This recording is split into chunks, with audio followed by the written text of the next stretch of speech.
하늘 복 많이 받으세요. 축복 인사하겠습니다. 하늘 복 많이 받으세요.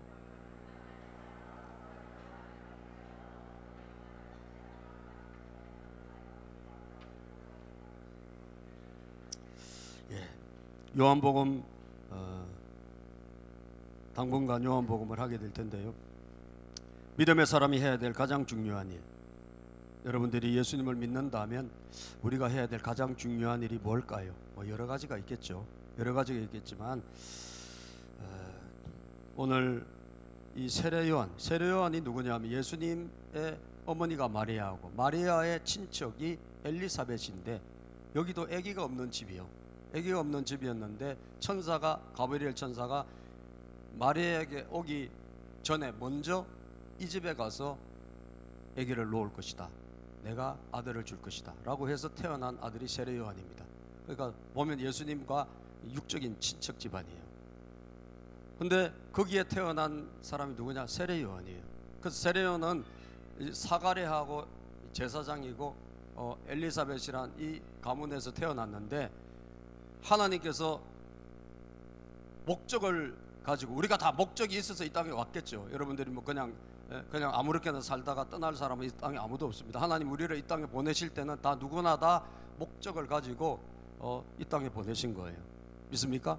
그 목적을 발견하고 사는 사람이 있고, 그냥 자기 마음대로 살다가 가는 사람이 있을 뿐, 다 하나님이 우리를 만드셨기 때문에 다 목적을 가지고 만드신 거예요. 그래서 그 세례요한은 인생의 목적이 뭐냐, 태어난 이유가 뭘까, 그리고 그가 하나님의 백성으로 해야 될 일이 뭘까, 그것이 오늘 우리가 가져야 될 가장 중요한 일과 똑같은 것입니다. 그것은 뭐냐, 오늘 두 자로 우리가 보면 세례요한은 소리다, 외치는 소리. 세례요한이 막 예수님보다 먼저 광야에서 막 무슨 옷을 입냐면 막 가죽옷 같은 거 입고 메뚜기 먹고 석청 꿀 같은 거 먹으면서 아주 광야에서 막 괴기한 모습으로, 이상한 모습으로 회개하라 뭐 하면서 막, 그리고 세례를 주고 이렇게 하니까 사람들이 많이 모인단 말이에요. 모이니까 누구야 도대체 저 사람, 저 뭐하는 사람이야. 그 당시 종교 지도자들이 비상 걸린 거예요. 갑자기 사람들이 막 어떤 사람에게 모여가지고 가서 막 세례도 받고 이러니까 비상이 걸렸어. 그래서 사람들을 보낸 거예요. 저 사람 뭐한 사람인지 알아봐라. 그래서 사두개인 이런 사람들이, 대표자들이 왕 거예요. 당신 뭐하는 사람이요? 라고 물어보는 거예요. 우리 그림을 좀 보면 저렇게 광야, 저런 모습으로 광야에서 외치고 저렇게 막 말하고 있으니까 사람들이 많이 모여들었단 말이에요. 그러니까 지도자들이 찾아온 거예요. 당신은 뭐하는 사람이야? 혹시 당신이 메시아? 이스라엘 백성들에게는 이 메시아 사상이 있거든. 메시아가 우리를 구원할 구원자가 온다는 이 사상이 있었기 때문에 혹시 메시아인가 물어보니까 나는 아니다. 그리스도가 메시아란 말이에요. 그리스도는 메시아예요. 아니다. 그러면 당신은 뭐 엘리야요? 난 엘리야도 아니다. 그럼 당신은 그 선지자냐? 그 선지자도 아니다. 그럼 당신 도대체 누구요? 뭐하는 사람이요? 여러분들에게, 만약에 저에게, 여러분들이 예수 믿지 않습니까? 믿는 다른 사람들이 당신 뭐하는 사람이요? 라고 물어본다고 봅시다. 옆에 분에 한번 물어보세요. 뭐 하시는 분인지. 시작. 우리가 직접 직면할 수 있는 질문이에요. 여러분 살아가잖아요. 근데 여러분들이 교회 다니는 줄 아는 사람이 당신 뭐 하는 분이죠? 뭐 하시는 분이죠? 라고 물어보면 여러분 뭐라고 그럴까요? 저 그냥 왔다 갔다 합니다. 저 성경책만 들고 왔다 갔다 합니다. 그렇게 이야기할 겁니까? 그 성경은 잘 안 읽고 혹시 졸리면 베개처럼 베개 짜기도 하고 그렇습니다라고 이야기할 겁니까? 여기서 우리가 해야 될 답변을 세례요한이 대표로 말해준 거예요. 세례요한이 뭐라고 말했냐? 나는 소리다라고 했어요. 소리. 다시 한번, 나는 말하는 사람이다. 나는 외치는 사람이다라는 거예요. 외치는 사람. 자, 세례요한이 답변합니다. 당신 도대체 누구요? 하고 할 때 세례요한의 답변 23절, 본문 23절입니다. 시작. 요한이 대답하였다. 예언자 이사야가 말한 대로 나는 광야에서 외치는 이의 뭐다? 소리요. 나는 광야에서 외치는 이의 소리. 이게 세례요한이 자기가 가진 자기 정체성이에요. 나는 광야에서 외치는 이의 소리다. 광야에서 외치는 분은 누굴까요? 이 광야에서 외치는 분은 여러분들을 사랑하시고 저를 사랑하시는 하나님이에요. 그분은 이스라엘 백성들을 광야에서 만나 주셨고, 광야에서 뭘 주셨을까요? 말씀을 주셨어요. 광야에서 여러분 하나님께 예배를 드리는 처소, 구약시대 성막이라고 그러죠. 이 성막을 짓는 법도 알려주시고, 광야에서 말씀을 하신 분이 누구냐?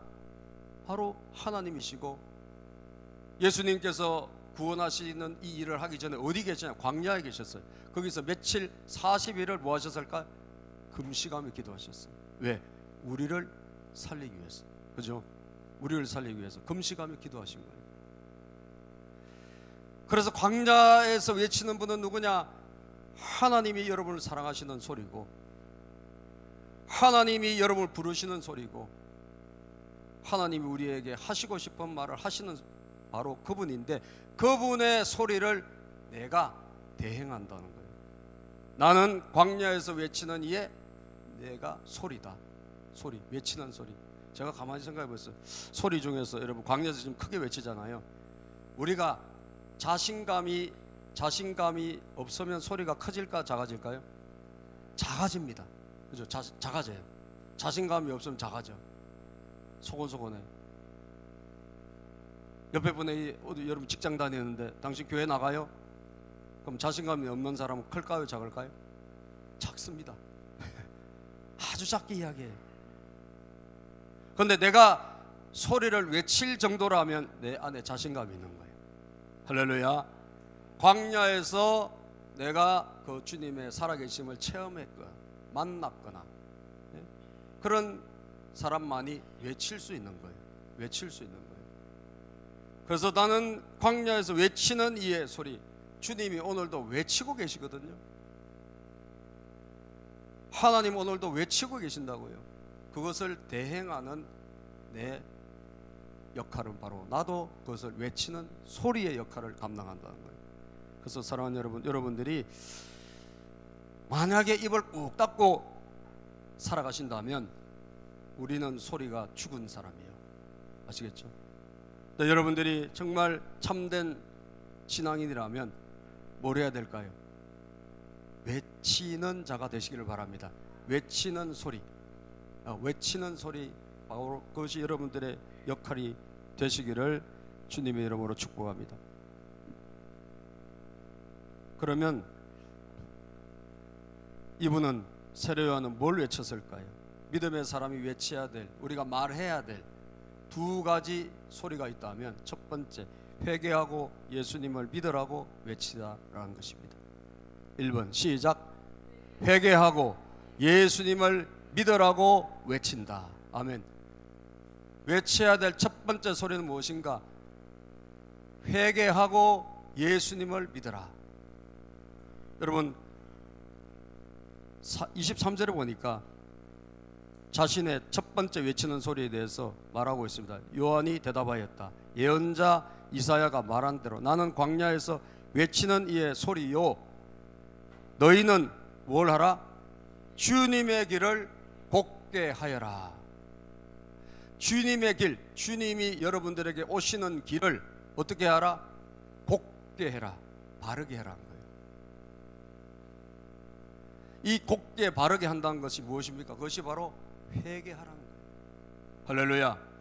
우리가 회개할 때 주님이 우리에게 찾아오시는 거예요. 우리 길이 삐뚤삐뚤하기 때문에 여러분 주님이 그 길로 못 오시는 거예요. 우리가 내 마음의 길이 바른 길이 날 때 주님이 그 길로 나를 만나러 오시는 줄로 믿습니다. 제가 금요일 날 외치러 갔거든요. 대구에 대구에 외치러 갔는데, 왜 외치러 갔느냐? 그 대구에 제가 지난번에 말씀 전하고 온 그 교회에 좀 꺼주셔야 될 것 같아요. 말씀 전하고 온 교회 지난 금요일 날 지난 금요일이죠. 그저께 말고 그 금요일 날 그 수석 장로님이 큰 사고가 난 거예요. 그래서 갑자기 금요일 날 저녁에 문자가 막 우리 목사님들에게 문자가 왔어요.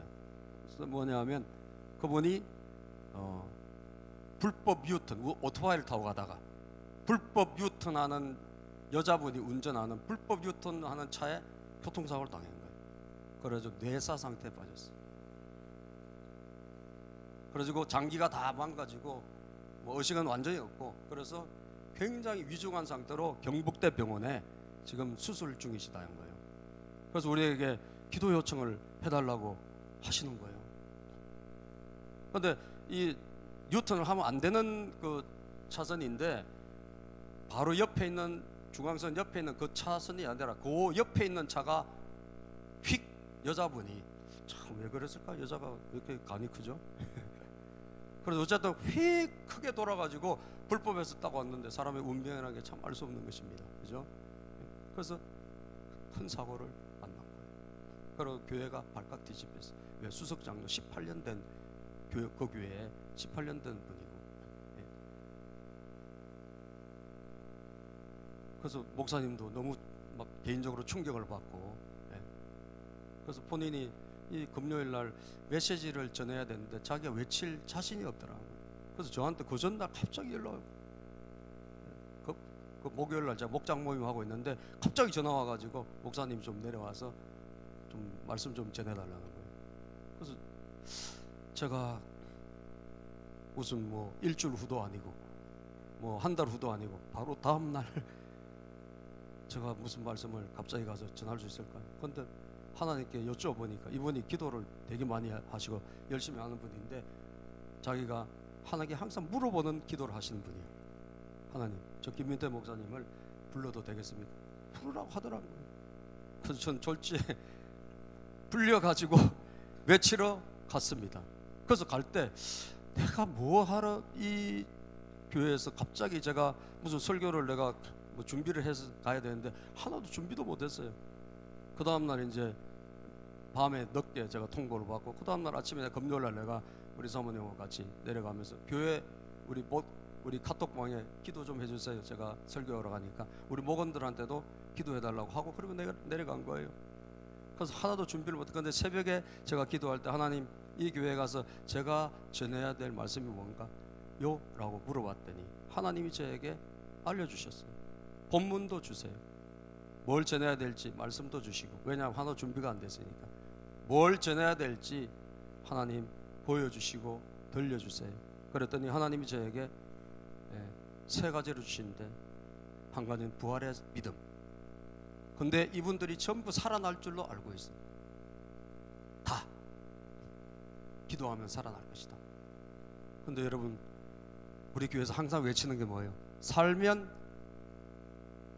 어디요? 맨날 까먹어. 여러분들은 그게 문제. 살면 어디? 한국. 죽으면 천국. 근데 어디가 더 좋아요? 비교 불가요. 비교 불가. 한국과 천국은 뭐 비교 자체가 불가능한 거예요. 근데 우리는 자꾸 살라 그래. 그죠? 살라고만 그래. 여러분, 물론 하나님 생명 주시면 살아야지. 근데 우리는 알아야 돼요. 어디가 더 좋아요? 억만 배로 천국이 더 좋아요. 할렐루야. 우리는 그것을 믿고 살아가는 게 부활 신앙 아닙니까? 제가 지난주에 했던 첫 번째 메시지를, 하나님이 이분들에게 들려주라고 하셨구나. 왜? 그 대구에서 일어난 그 대구 출신의 CCC의 최용덕 간사님 간증을 제가 여러분들에게 올렸잖아요. 그리고 죽어가는 그 딸, 16살짜리 딸 다 죽어가는데 그 손을 붙잡고, 그죠? 기도해 주면서 부활의 신앙으로 하나님께 올려드린, 이거를 하라고 저를 보냈구나.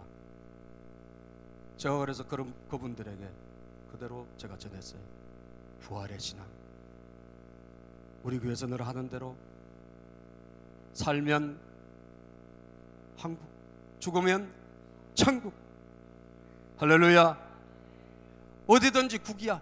일로 가도 국, 저쪽 가도 국인데 천국이 1000배, 10,000배, 100,000배, 1000억배가 더 좋다 이거예요. 부활을 믿는다면. 할렐루야. 그랬더니 제가 외치니까 많은 분들이 위로를 받고, 그 장로님의 가족들이 다 교회를 나옵니다. 아들을 내가 드럼 치고 며느리가 있고 그 다음에 딸이 또 찬양하고 사위도 나오고 그 손주들도 나오고 이 장로님이 3대 신앙이더만 가보니까 부인은 권사님이시고. 그래서 제가 전한 이 부활소망 메시지로 이분들이 살아났어요. 아멘. 말씀 끝나고 제가 다 축복기도 해줬는데 이분들이 다 살아났어요. 그리고 교회가 상당히 좀 긴장하고 그랬는데 제가 메시지 외치니까, 아멘, 외치니까 살아나더라고요. 외치니까. 예. 그래서 저한테 뭐 문자가 왔어요. 너무 위로도 받고 감사했다. 그리고 하나님 저에게 두 가지를 보여주시더라고요. 제가 이분들에게 뭘 전해야 되면, 제가 뭐 설교를 전하지 못했으니까, 준비를 못했으니까 하나님 그림을 두 가지 보여주셨어요. 신발을 보여주시고, 신발, 그리고 바구니에 가득한 송수신기 있잖아요. 이걸 보여주신 거예요. 이게 뭐죠? 하나님? 신발은 모세가 하나님께 부름받은 사명의 신발이란 감동을 저해 주시더라고요. 그래서 제가 천국 열쇠를 가진 교회란 제목으로 말씀을 전했는데, 목사님에게 열쇠를 주셨거든요. 하나님께서 베드로에게 줬잖아요. 그건 교회에 주신 열쇠예요. 여러분들, 주님은 교회에 열쇠를 주신 줄로 믿습니다. 교회 생활 잘 하셔야 돼요. 교회 생활 잘 하셔야 돼요. 왜? 우리가 언제 어떻게 될지 몰라요. 그렇죠? 그런 일이 있다고 감히 누가 생각을 했겠냐고요. 감히 누가. 근데 목사님이 참 안타까워서 이분이 마지막 때 조금 제대로 잘 못하신다. 잘 하셨는데. 그럼 여러분, 우린 모른다니까 어떻게 될지. 믿습니까? 사명, 하나님 나에게 맡긴 그 사명을 잘 감당해야 돼요. 있을 때 내가 있는 현장에서 충성, 봉사, 헌신해야 돼요. 여러분, 축복은 교회를 통해서 오는 줄 믿으시길 바랍니다. 아멘입니까? 천국 열쇠는 교회에 주어진 권세고, 하나님께서 베드로를 통해서 여러분 또 그 교회 신앙 고백한 담임 목회자에게 맡긴 열쇠, 여러분들이 공유하라고 천국 열쇠 주신 거예요. 또 한 가지, 바구니에 가득한 송수신기가 있더라. 이게 뭐냐? 천국 열쇠. 기도할 때 하나님이 역사하시거든. 그래서 그 교회가 원래 기도한 교회이긴 해요. 금요일날 갔는데 이만큼 앉아 있어요, 여러분. 근데 그 교회 교인들이 숫자가 많지 않아요. 예배 드리는 사람 6, 70명이야. 근데 4, 50명은 기도하러 나와요. 그러니까 대기 훈련이 된 교회예요. 훈련이 된 교회인데, 여러분 다 기도하지만 하나님께서 그 송수신기를 제가 보여주신 거, 이게 뭐냐 할 때, 이 성도들이 연합해서 이번 기회에 연합해 가지고 하나님께 기도할 때 이 위로 올라가는 전파 수신하는 거잖아요. 하나님과 우리가 교신한 전파잖아요. 그럴 때 반드시 마태복음 16장 16, 17, 18절에 있는 대로 천국 열쇠, 이 땅에서 매면 하늘에서도 매이고, 이 땅에서도 풀면 하늘에서 풀린다. 믿습니까? 제가 그걸 전하고 왔어요. 하나님이 전하라고 했기 때문에 외치고 왔습니다. 외치고 왔더니 그래도 감사하게 다 위로받고 은혜받고, 아마 오늘 내일 돌아가실 수도 있어요. 그 목사님은 아시더라고. 기도하는 분이니까 아시는데 그걸 차마 교인들에게 말을 못하고 있었어요. 그래서 제가 대타로 내려가서 하나님 저를 통해서 말씀하게 하신 거예요. 천국의 소망, 부활의 소망, 기도의 능력, 사명의 신발. 여러분들, 우리 인생은 어떻게 될지 아무도 모릅니다. 믿습니까? 우리가 해야 될 가장 시급한 일이 있다면 회개하고 예수님을 믿는 거예요. 주님이 오시는 길을 곱게 하는, 이 곱게 하기 위해서 외치는 소리다. 이게 세례 요한이 자기 정체성을 알고 있었다는 거예요. 여러분들이 예수를 믿는다면 여러분도 마찬가지예요. 우리가 입을 닫고 가만히 사는 자가 아니라 오늘도 누군가에게 주님의 길을 곱게 하는, 그래서 예수님을 영접하고 믿으시라. 회개하고 예수님을 믿어서 하나님 자녀가 되고 영생 복락을 받으시라. 제가 올라오는데, 말씀 전하고 올라오는데 제 앞에 졸음운전차가 있는 거예요. 이 차가 말이죠, 막 가다가 막 오른쪽으로 한번 갔다가 저 큰일 나겠는데 갑자기 왼쪽으로 팍 가. 그리고 중앙선 이러더니 또 갑자기 또 오른쪽으로 팍 가요. 그래서 제가 가까이 안 갔어요. 혹 사고 날지 모르니까요. 졸음운전차더라. 그래서 그걸 내가 보면서, 야, 이게 우리의 졸음과 같겠구나. 우리의처럼 우리가 영적으로 졸고 있어가지고, 그죠? 우리가 깨어 있어야 되는데 졸고 이쪽으로 갔다가 저쪽으로 갔다가 왔다 갔다 하면서 바른 길을 못 갈 수 있겠구나. 하나님 저에게 그 감동을 주시더라고요. 저게 오늘 우리의 모습이 아닐까. 우리가 예수님을 만나는 바른 길을 두고 이쪽으로 갔다가 저쪽으로 갔다 그러면서 방황하는 인생을 보여주는 게 아닐까. 여러분, 주님이 오실 길을 곧게 하시기를 바랍니다. 우리 마음을 돌이키고, 메타노이아, 마음을 돌이키는 거예요. 우리 마음을 예수님께로 돌이키는 거예요. 뭐 예수님이 오신 걸 우리가 뭐 땅을 공사를 하겠습니까? 무슨 뭐 길을 내겠습니까? 그게 아니고 여러분 마음을 바르게 하라는 거예요. 그죠? 여러분 마음으로 예수님이 찾아오시니까, 예수님이 여러분 마음으로 오시는 분이니까 우리 마음이 지금 다른 거로 가득 차 있는 거예요. 교만으로 가득 차 있고, 나 뭐 하나님 없어도 돼, 교만, 그죠? 그런 불퉁한 높은 길로 주님이 오시겠냐고 깎아야 된다는 거예요. 믿습니까? 깎아야 되는 거예요. 그리고 어긋난 길, 다른 길이 아니라 바른 길, 주님 불쌍히 여주시고, 그래서 회개하라 천국이 가까웠느니라. 우리가 마음을 돌이키고 내 마음대로, 내 고집대로, 내 뜻대로 사는 인생이 아니라 마음을 돌이켜서 주님이 찾아오실 수 있도록 해야 된다는 거예요. 두 번째 외치는 소리, 두 번째는 뭐냐? 따라서 합시다. 세례를 받아라. 성령 세례를 받아라. 예. 자, 그래서 이 세례를 막 이 사람이 주니까, 그럼 당신은 도대체 뭐 선지자도 아니고 무슨 뭐 엘리야도 아니고 당신이 뭐 메시아도 아니라며, 그건 당신이 왜 세례를 줘요? 이 사람 물 세례를 줬단 말이에요. 물 세례, 물로 세례를 줬단 말이에요. 예? 여러분 물 세례를 안 받으시면 물 세례를 받으셔야 됩니다. 물 세례를 주는 사람인데, 이 세례 요한이 많은 사람이 이 세례를 받으러 와가지고 심지어 예수님도 이 세례 요한에게 와서 세례를 받았습니다. 왜 예수님은 죄 없는 분이 왜 세례를 받았을까요? 모든 인간의 죄를 예수님이 다 짊어지시기 때문에 우리의 죄를 다 짊어지고 세례 요한에게 세례를 받았어요. 세례라는 것은 죄를 씻다는 그런 뜻이거든요. 죄를 씻는 예식이에요, 세례란 게. 예. 자, 그렇게 해서 근데 넌 도대체 뭔데 세례를 주냐라고 물어보니까 세례 요한이 말합니다. 내가 주는 세례는 다가 아니라는 거예요. 내가 주는 세례를 받고 하나님의 사람이 되는 게 아니라는 거예요. 내 뒤에 오시는 분의, 그분을 만나는 세례를 받아야 된다는 거예요. 예? 여러분 그것을 이 세례 요한은 말하고 있는 것을 보게 됩니다. 26절부터 보면 시작. 26절, 요한이 대답하였다. 나는 물로 세례를 주오. 그런데 여러분 가운데 여러분이 알지 못하는 이가 한 분 서 계시오.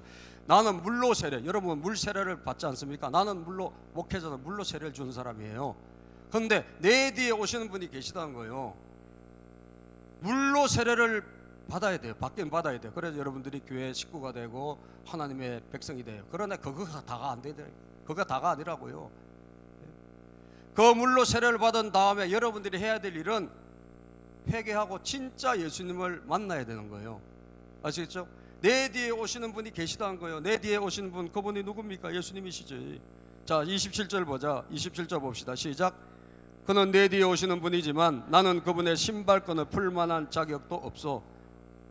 이것은 요한이 세례를 주던 요단강 건너편 베다니에서 이르되 난 이리다. 나는 그분의 신발끈, 나는 예수님에게 비하면 나는 아무것도 아니라고. 그래서 예수님에게 여러분들이 뭘 해야 되냐? 나는 물로 세례 주죠. 여러분 예수님을 직접 만나서 예수님에게 세례를 받아라는 거죠. 33절 볼까요? 33절. 자, 우리 요한복음 1장 33절입니다. 시작. 나도 이분을 몰랐습니다. 그러나 나를 보내어 물로 세례를 주게 하신 분이 나에게 말씀하시기를 성령이 어떤 사람 위에 내려와서 머무는 것을 보거든 그가 바로 성령으로 세례를 주시는 분임을 알아라 하셨습니다. 그래서 예수님이 세례 요한에게 세례를 받을 때 하늘이 열리고 성령이 예수님에게 비둘기같이 내려오는 것을 봤어요. 이걸 보면 그분은 어떤 성령으로 세례를 주시는 분이다. 밖에 들어오라고 그랬어요. 성령으로 세례를 주는 분이시다라고 하는 걸 알아는 거예요. 다시 말하면 성령으로 세례를 주시는 분을 만나야 된다는 거예요. 모든 사람은. 믿습니까? 왜 만나야 되는 줄 아시죠? 여러분, 자, 세례 안 받은 사람 많이 없거든요. 거의 다 교회 다니는 사람 다 세례를 받습니다. 심지어 군대에서는 떼거지로 받아요. 그죠? 군대 가서 이제 군대 간 친구들, 군대 가면 때로 세례를 받습니다. 그래서 세례를 받을 때 뭐 줍니까? 초코파이도 주고요, 핸드크림도 주고, 뭐도 주고 다 줘요. 그러고 나서 그 다음 주 어디로 가? 법당으로 갑니다. 거기가 법당에서 뭘 많이 줘요. 예? 물로 받는 세례는 그것은 우리를 하나님의 자녀가 되게 한 세례가 아니라는 거예요. 물론 될 수도 있지. 그분이 진심으로 그 시간에 내 자신의 죄를 회개하고 무릎 꿇었다면. 그러나 그 물로 주는 세례는 구원을 담보하는 게 아니에요. 어릴 때 유아 세례 받고 뭐 크면서 중학교 때 세례 받고, 저도 중학교 때 2학년 때 세례 받았습니다. 그러나 저 구원 받은 거 아니에요. 저 그냥 물로 세례 받았어요. 물로. 제가 거듭난 것은 26살 때예요. 제가 예수님에게 세례를 받은 것, 제가 26살 때 내 인생에 약간 좀 어려움이 왔을 때, 제가 여의도 순복음 기도원에 올라가서 3일 금식 기도하러 올라간 적이 있는데, 그때 주님이 저에게 찾아오셨어요. 저는 물로 세례를 받은 지 거의 10몇 년 후에 성령으로 세례 받았습니다. 그게 바로 그날 받으면 감사하겠죠.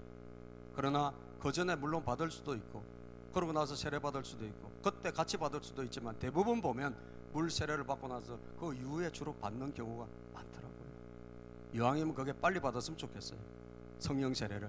근데 진짜 중요한 건 뭐냐? 따라서 봐. 성령 세례. 성령 세례.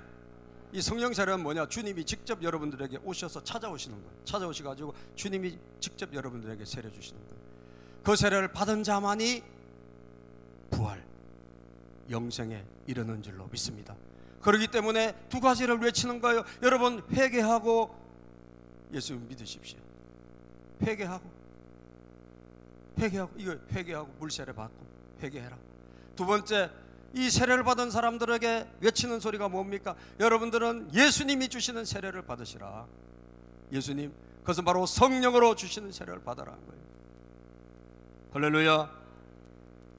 그래서 마태복음 여러분 3장에 보면 성경은 이렇게 말씀하고 있죠.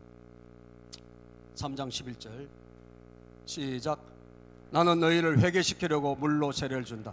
여러분들에게 회개가 필요하기 때문에 물로 세례를 주는 거예요. 아시겠어요? 회개해야 된다는 거예요. 여러분 마음을 돌이키라는 거예요. 예? 삐뚤삐뚤하게 살지 말고 주님께 돌아오지 않으면 여러분들은 영원한 하나님과 영원히 등지는 인생을 사는 거예요.